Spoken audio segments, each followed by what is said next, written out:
Sukap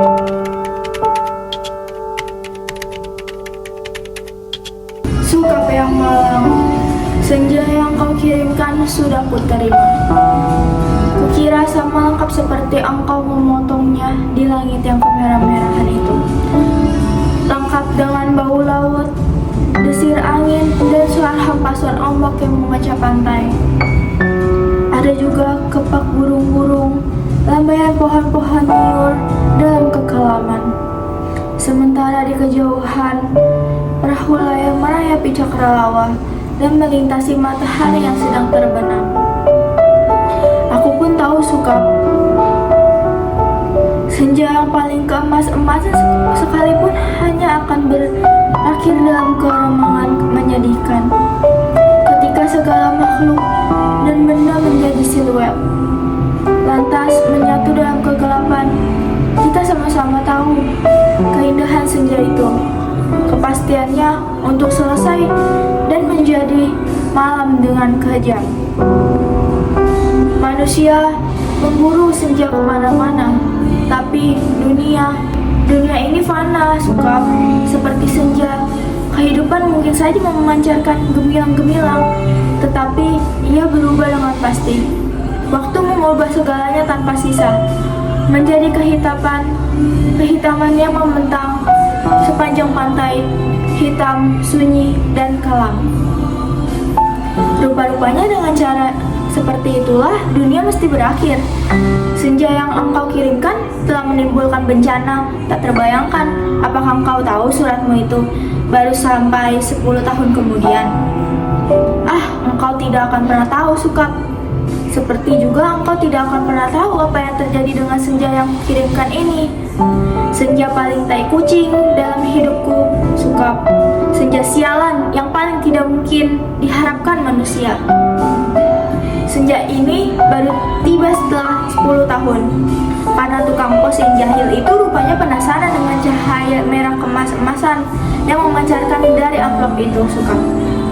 Cahaya itu telah mengganggunya semenjak ia mengenjot sepeda dari kantor pos, berkilau-kilau dan memancar di tas surat yang tergantung di boncengan sepeda. Begitu rupa sehingga suasana siang hari menjadi kacau, angin menderu dan ombak terdengar menghampas-hampas. Meskipun ia bersepeda mendaki Bukit Kapur, demikianlah maka ia suatu ketika berhenti. Dari dalam tas itu terdengar suara-suara. Ia buka tas itu dan ia melihat amplop Federal Express yang sudah tidak putih lagi, melainkan merah keemas-emasan, Sukap. Seperti senja dengan matahari terbenam di balik cakrawala. Tukang pos itu mengambil amplop tersebut meminang-minangnya agak berat juga. Maklumlah, bukan amplop itu berisi senja, Sukap. Senja dengan matahari merah bara yang turun perlahan-lahan itu di balik cakrawala, seperti semua senja yang ada di balik kartu pos. Tapi kamu kirim itu bukan kartu pos, Sukap. Yang kau kirimkan itu senja di tepi pantai dengan hempasan ombak, bau laut, dan angin yang asin. Kamu pikir berapa ton beratnya pasir di sepanjang pantai itu, Sukap? Kira-kira sedikit dong. Masih lumayan tukang pos itu kuat mengenjot sepedanya mendaki Bukit Kapur. Buset, kalau anak-anak kecil tahu ada matahari terbenam dari dalam amplop itu, lantas bagaimana? Kau tahulah, Sukap, anak-anak di daerah Bukit Kapur begini tidak punya mainan yang aneh-aneh seperti di kota. Mereka hanya tahu kambing dan kerbau, ikan dan belut, sungai dan jagung. Nasi saja jarang mereka sentuh. Anak-anak yang tidak pernah tahu mainan obat berjalan dengan cahaya di dadanya berkedip-kedip pasti akan penasaran sekali dengan cahaya senja yang memancarkan berkilauan merah dan keemas-emasan itu, Sukap. Mereka tidak pernah melihatnya, Sukap, karena tukang pos itulah yang telah mendahului mereka. Ia meminang-minang bungkusan berisi senja itu, mendengar-dengarkan dan akhirnya mengintip. Tentu saja di dalam amplop itu dilihatnya seperti senja, Sukap. senja terindah yang paling mungkin berlangsung di muka bumi. Ia mengintip dan terpesona. Ia membuka amplop. Sebetulnya menurut kode etik profesi itu tidak boleh. Tapi manusia manapun bisa melakukan kesalahan, bukan? Ia terus membuka amplop itu dan melihat senja dengan langit merah keemas-emasan di dalam sana. Dan melihat mega-mega berpencar seperti perahu di danau. Memberikan perasaan nyaman dan tenang. Siapa yang tidak suka merasa nyaman dan tenang di dunia ini, Sukap? Di sebuah dunia yang miskin masih bersimbah darah pula. Maka jangan salahkan tukang pos itu, Sukap. Jika ia kemudian menjadi begitu penasaran dan memasuki senja yang terbentang, tidak ada yang tahu nasib waktu.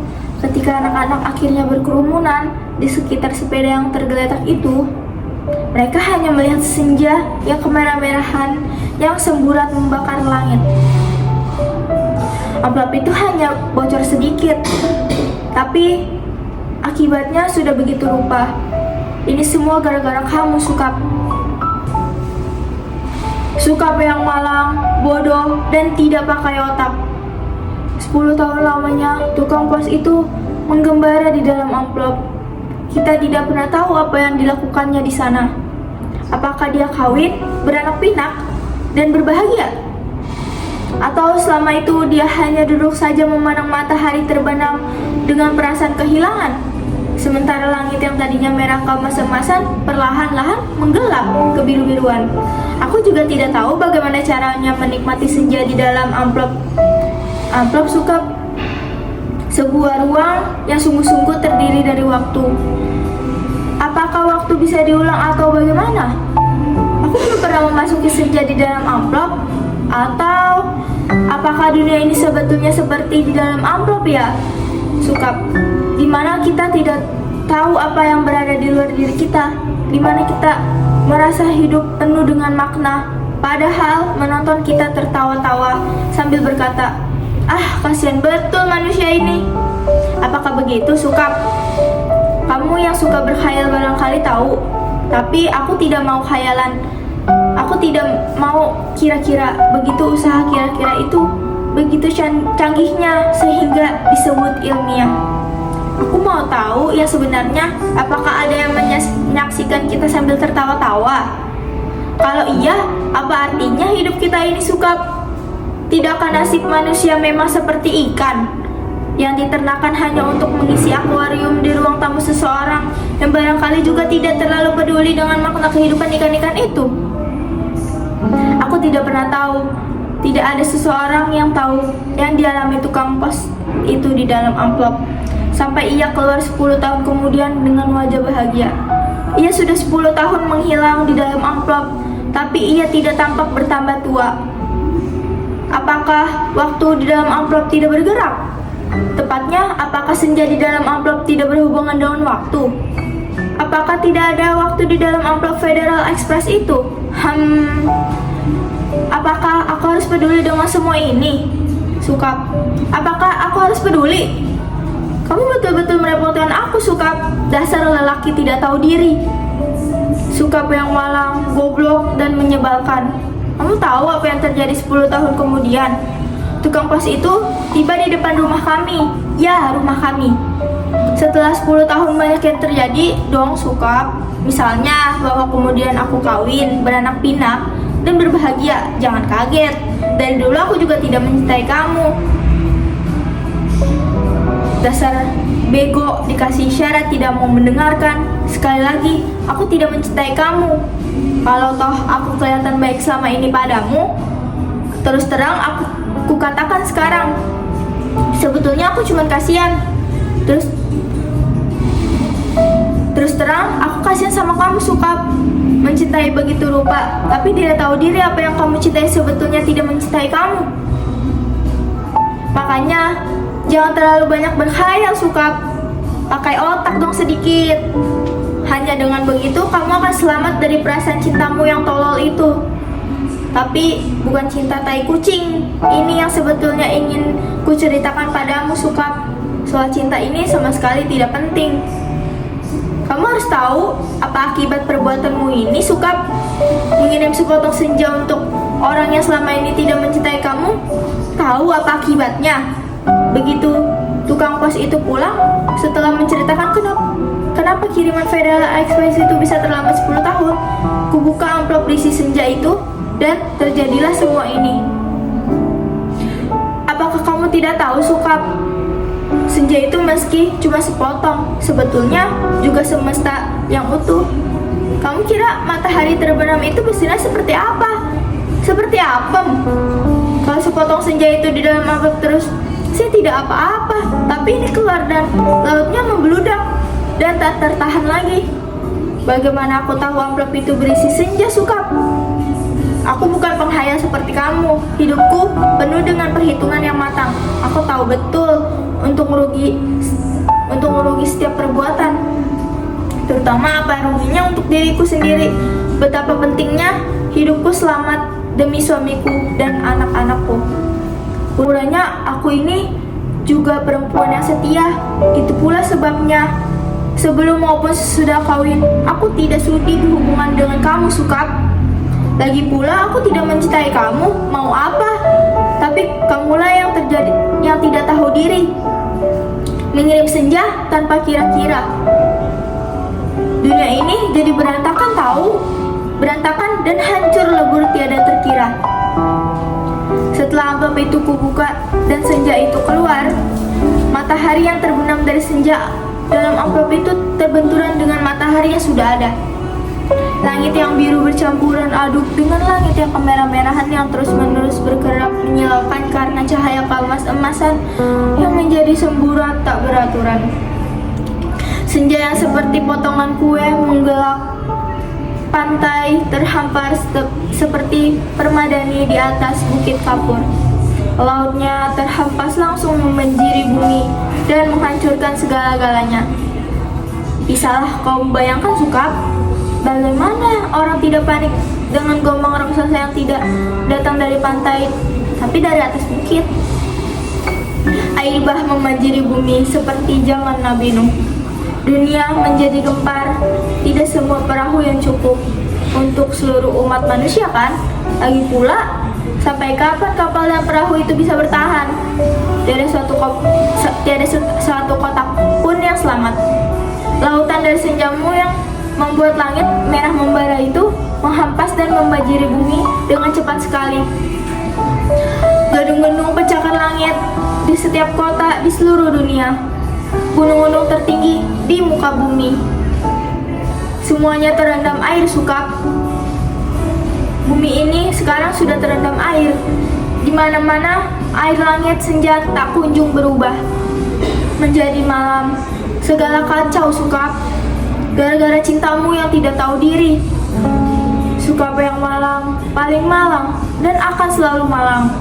Aku menulis surat ini dengan kertas dan pena terakhir di dunia. Di atas puncak Himalaya, di depanku, ada semua sampan kecil dengan sepasang dayung dan sebungkus supermi. Itulah makanan terakhirku di muka bumi. Itulah makanan terakhir di muka bumi. Sisa manusia yang menjadi pengembara lautan di atas kapal dan perahu telah mati semua karena kehabisan bahan makanan maupun memang banyak akal. Tapi menghadapi senja dari amplop itu tidak ada jalan keluar.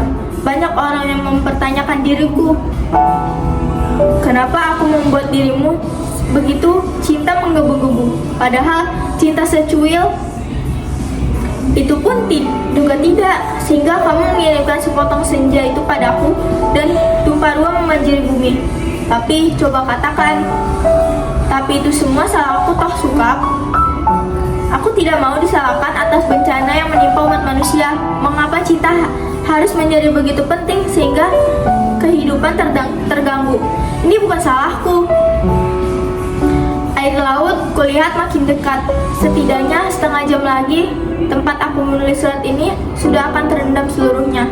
Aku akan naik perahu mendayung seperti teler. Maka super mementah, lantas menanti maut. Akan kukirimkan kemana surat ini? Barangkali kamu pun sudah mati, Sukap.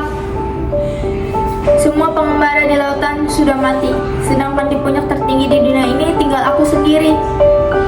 Dari hari ke hari memandang senja yang selesai, di mana matahari tidak pernah terbenam lebih dalam lagi. Semesta dalam amplop itu sudah menjadi pemenang dan benturan dua semesta.